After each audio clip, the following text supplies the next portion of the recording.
Philippine Drug Enforcement Agency kun PDEA mipahigayon og random inspection sa mga bagahe sa mga pasahero sa Mactan Cebu International Airport. Sa pagdagsa sa mga tao nga moagi sa tugbahanan, ilang gisiguro nga mapakgang ang mopayuhot og ginadiling drogas. Ani ang exclusive report.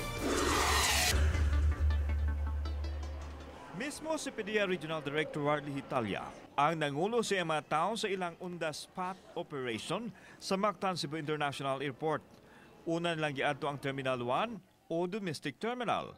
Naatakaroon diri sa build-up area sa Mactan Cebu International Airport, Terminal 1 diin kasamtangang nagpahigayon ng mga sakop sa Philippine Drug Enforcement Agency PDEA uban ang ilahang mga K9 units pag-inspeksyon sa mga bagahe. Tanang mga bagahe ilahang susi kung wa may mga kontrabando nga nakasulod diri.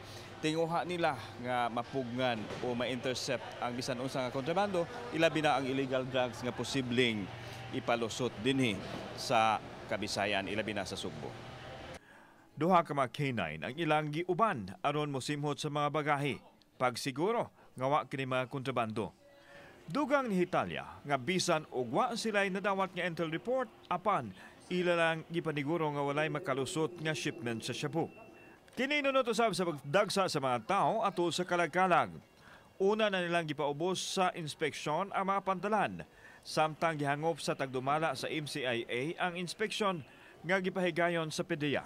Binabalaan natin sila na ang PDEA kasama ng aming interagency drug interdiction task group sa airport talagang hindi namin papabayaan.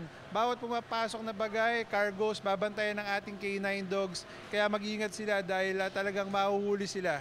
Para pagpasiguro nga wala gyud mga illegal nga mga boat, mga kontrabando o mga drogas ba kay para gud lagi gihapon sa seguridad o sa safety sa ato ang mga pasahero.